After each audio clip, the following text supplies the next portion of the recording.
या ठिकाणी या पुरवणी मागण्याच्या संदर्भात मी बोलत आहे। सन्मान्य सभापती महोदय, राज्याचे मुख्यमंत्री, दोन्ही उपमुख्यमंत्री तसेच कृषी मंत्री शासनाचे मी अभिनंदन करतो की शासनाने शेतकऱ्यांना कर्जमाफी दिलेली आहे। त्याची प्रक्रिया ही जलद गतीने कशी करता येईल यासाठी शासनाला प्रयत्न करावे लागतील, जेणेकरून या खरीप हंगामामध्ये शेतकऱ्यांना दिलासा मिळेल। मान्य सभापती महोदय, बाकीच्या माझ्या सर्व ज्या मागण्या आहेत ह्या शिक्षण क्षेत्रावरती आहेत। भाग क्रमांक 78, मान्य सभापती महोदय, 2025-26च्या शैक्षणिक सत्रात शिक्षण क्षेत्रावरील सार्वजनिक खर्च GDPच्या 2.7 ते 2.9 यामध्ये केवळ केंद्र सरकार व राज्य सरकार यांचा मुख्य वित्तीय खर्च झालेला आहे। सन्मान्य सभापती महोदय, सर्व मंत्रालयाचा व्यापक खर्च धरून 3.8 ते 4.1 पर्यंत खर्च करण्यात आलेला आहे, तो वाढवण्यात यावा। सन्मान्य सभापती महोदय, नवीन शैक्षणिक धोरण 2020 नुसार हा खर्च शिक्षणावरील 6% पर्यंत नेण्याचे ध्येय आहे व आज शिक्षण क्षेत्रात मोठ्या प्रमाणात खर्च करण्यासाठी वाव सुद्धा आहे। मी या पुरवणी मागणीद्वारे या ठिकाणी मांडू इच्छितो की शालेय शिक्षण व साक्षरता विभागाला 78,572 कोटी, तर उच्च शिक्षणासाठी जवळपास 50,077,95 कोटी एवढी रकमेची तरतूद करण्यात आलेली आहे, ती रक्कम वाढवण्यात यावी। सन्मान्य सभापती महोदय, शालेय शिक्षण विभागाअंतर्गत असलेल्या सैनिक शाळा, त्यामध्ये वाशिम, दिग्रस, बुलढाणा, जालना या शाळा वाढीव अनुदान टप्प्याच्या पासून वंचित आहेत, त्यांना तो देण्यात यावा। त्रुटीपूर्तता केलेल्या ज्या शाळा आहेत, ज्या कोरोना काळामध्ये ज्यांनी 30 दिवसात त्रुटीपूर्तता केलेली आहे, त्या शाळा एक अनुदानाच्या टप्प्यापासून वंचित आहे, त्यांना तो अनुदानाचा टप्पा देण्यात यावा। ज्या शाळा 2007-8 मध्ये 100% अनुदानावर आलेल्या आहेत, त्या अनुदानावर आलेल्या शाळांना वेतनेतर अनुदान अजून सुरू झालं नाही, तर ते वेतनेतर अनुदान शासनाने ताबडतोबीने सुरू करावे। सन्मान्य सभापती महोदय, आज आझाद मैदानावरती आंदोलन सुरू आहे।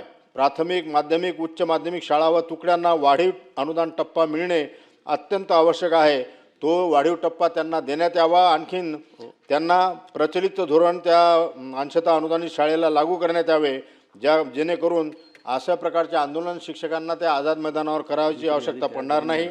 त्यासोबतच जिल्हा परिषदच्या अनेक शाळा मोडकळीस आलेल्या आहेत, त्याची दुरुस्ती आवश्यक आहे, ती दुरुस्ती करण्यासाठी शासनाने निधी उपलब्ध करून द्यावा। सन्मान्य सभापती महोदय, शाळांमध्ये वीज बिलाचा मोठा प्रश्न तयार झालेला आहे। वेतनेतर अनुदान कमी असल्यामुळं त्या ठिकाणचं वीज बिल भरल्या जात नाही, वीज कपात होत आहे, म्हणून त्या ठिकाणी शासनाच्या धोरणानुसार सोलर सिस्टीमची व्यवस्था करून शासनाने ती उणीव दूर करावी, जेणेकरून या शाळेचा विद्युतचा प्रश्न निकाली निघेल। या ठिकाणी सन्मान्य सभापतीमध्ये उच्च शिक्षणासाठी सन 2000 मध्ये मान्यता मिळालेल्या वरिष्ठ महाविद्यालयांना अद्यापही अनुदान मिळालेले नाही, त्या 78 महाविद्यालयांना अनुदान मिळावे यासाठी आपण पुरवणी मागण्यांमध्ये अशी तरतूद करावी। त्याचे पुनर्निरीक्षण करून जे आजही पात्र आहेत त्यांना अनुदान देण्यात यावे। मान्य सभापती महोदय, शिक्षकांना अशैक्षणिक कामाचा भार देऊ नये असे आपण नेहमी सांगत असतो। यामध्ये आपल्याला सांगू इच्छितो नम्रतेने की कोरोना काळामध्ये शिक्षकांना विविध प्रकारचे शासनाचे कामं दिले होते। दुर्दैवाने त्या कर्तव्य बजावताना एखाद्या शिक्षकाचं जर निधन झालं, कर्मचाऱ्याचं निधन झालं, तर त्याला शासनाने अंशतः अनुदानित शिक्षक जे आहेत त्यांना त्याच्या परिवाराला शासनाने 10 लाख रुपये सानुग्रह अनुदान दिले। ज्या शिक्षक 100% अनुदानित शाळेमध्ये कार्यरत होते आणि ते कर्तव्य बजावताना त्यांचं दुःखद निधन झालं, त्याला जवळपास 50 लाख रुपये सानुग्रह अनुदान त्या ठिकाणी शासनाने त्या काळामध्ये, कोरोना काळामध्ये दिलेलं आहे। त्याचप्रमाणे आज पाहतो आपण की जनगणना करत असताना असो, घरगणना करत असताना असो, BLOचे काम करत असताना अनेक शिक्षक लोक आपले कर्तव्य अतिशय प्रामाणिकपणे बजावून राहिलेले आहेत। उन्हाळा अतिशय जास्त होता, अशा परिस्थितीमध्ये काही शिक्षकांचा त्या ठिकाणी दुर्दैवाने अंत झालेला आहे। यांना देखील काहीतरी आर्थिक मदत, जे उघड्यावर पडलेले कुटुंब आहे त्यांना देण्यासाठी शासनाने या ठिकाणी या पूरक यादीमध्ये तरतूद करण्यात यावी अशी मी शासनाला विनंती करतो। सर्व प्रकारच्या ज्या परीक्षा आहेत त्यामध्ये पेपरफुटीचं प्रमाण फार मोठ्या प्रमाणात वाढलेलं आहे। ह्या ज्या एजन्सी आहेत त्या फेल झालेल्या एजन्सी आहेत आणि त्यामुळे या पेपरफुटीच्यासाठी शासनानं काहीतरी ठोस पावलं उचलून त्या ठिकाणी विद्यार्थी असो, शिक्षक असो, इतर शासकीय सेवेमध्ये लागणारे कर्मचारी असो, यांना दिलासा देण्याचं काम करण्याची गरज आहे की जेणेकरून शासनावरची नाराजी समाज माध्यमामध्ये त्या ठिकाणी आपल्याला दिसणार नाही आणि आपल्या शासनाची त्या ठिकाणी नामुष्की होणार नाही. त्या पद्धतीत बदल करून गरजवंतांना दिलासा देण्याचे काम अशा प्रकारे काम शासनाने करावे अशी प्रकारची विनंती मी करतो. पवित्र पोर्टलच्या माध्यमातून शिक्षकांची भरती करण्यात येते.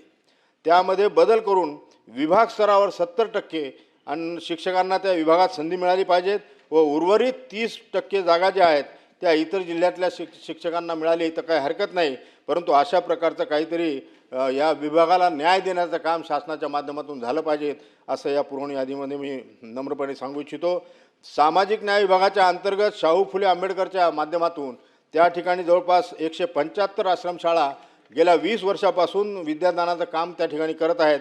या शाळा अजूनही अनुदानाच्या प्रतीक्षेत आहेत. निकष पूर्ण केलेल्या त्या शाळा आहेत. त्यांना शासनाने ताबडतोबीने निर्णय घेऊन 100% वेतन अनुदान देण्यात यावे ही पुरवणी मागण्याच्या माध्यमातून मी सरकारला दरबारी करत आहेत. बरेच शिक्षकांचे वरिष्ठ श्रेणी निवड श्रेणीचे फरक अजूनही देण्यात गेलेले नाही, ते देण्यात यावे. बऱ्याच खात्यांमध्ये 7व्या वेतन आयोगाचे रुपये कर्मचाऱ्यांना शिक्षकांना मिळाले नाही, ते देण्यात यावे. शिक्षकांचे थकीत बिलं 2017 पासून प्रलंबित आहेत सर. त्या थकीत बिलं कसे त्यांचे काढून देण्यात येतील त्यासाठी देखील तरतूद या पुरवणी यादीमध्ये करण्यात यावी. या ठिकाणी नम्रपणे सांगू इच्छितो की प्राथमिक माध्यमिक उच्च माध्यमिक शाळेमध्ये कार्यरत शिक्षकांना अजून देखील शालार्थ ID मिळालेला नाही. जे आता नाथाभाऊंनी या ठिकाणी सांगितलं, अनेक शिक्षक लोक कर्मचारी लागलेले आहेत परंतु शालार्थ ID न मिळाल्यामुळे त्यांचा पगारापासून ते वंचित आहेत. अशा प्रकारच्या हे वंचित असलेले जे शालार्थ IDचे शिक्षक आहेत यांचे शिबिरं विविध विभागामध्ये घेऊन त्यांचे शालार्थ ID निकाली काढण्यात यावे अशा प्रकारची सूचना मी या पुरवणी मागणीच्या माध्यमातून करतो. अशा प्रकारच्या अनेक समस्या शिक्षण क्षेत्रामध्ये आहेत.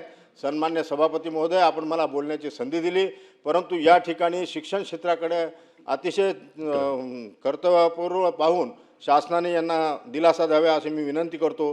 आपले आभार मानतो, थांबतो. जय हिंद, धन्यवाद, थँक्यू. विक्रांत.